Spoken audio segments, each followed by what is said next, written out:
That's sort of like, I guess, a mother's initiation into motherhood. It's going through the whole labor and delivery. It's a part of the process. It's a process. And first you have the blade that lets you know something is about to be born. You get a blade just letting you know something is about to happen. Water breaks. Contraction starts. The cervix begins to dilate, and then there becomes 100% effacement. Then you push. First the blade, then secondly the head. You know when a woman is delivering, when the head shows up at the surface, we call that crowning. Crowning. Because you can see the head, but it didn't happen all of it at once. You don't just go into labor and all of a sudden you see the head. No, you have some other stuff. You have some blade happening.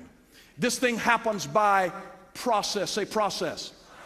Doesn't happen overnight. It happens by process. It happens by process. You develop a great business by process. You develop a great ministry by process. You develop a great life, a great family by process. You develop a great marriage by process. And the person that you're married to, they are a work in process and hopefully in progress. And there's sometimes when you think that God has done the whole work in your mate, and you discover later on that it was just a blade. It was just a sign saying, you know what, I'm working on him. I'm working on her. You thought the whole thing had done. You thought God had done something over the middle of the night, and he just transformed until they opened their mouth. And then you realize, you know what, you should have quit while you were ahead.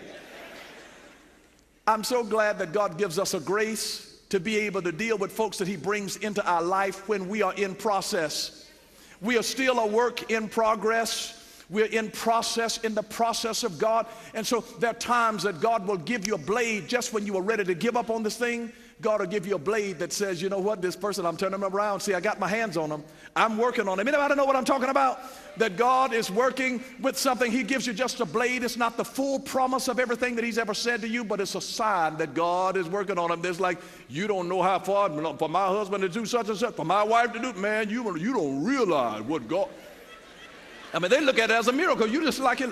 It's just something else, but it's like it may not be much to them, but you know it means the world to you to say, my God. I mean, some women's mouths would just fall to the ground if their husband actually apologized. I had a lady that she thought that something had happened to her husband, that he had gone through something, that he was afraid that he had received news that he was going to die or something, because he apologized to her one day after 20-something years of marriage. She had never heard him apologize. I mean, I would apologize to my wife if I were ever wrong.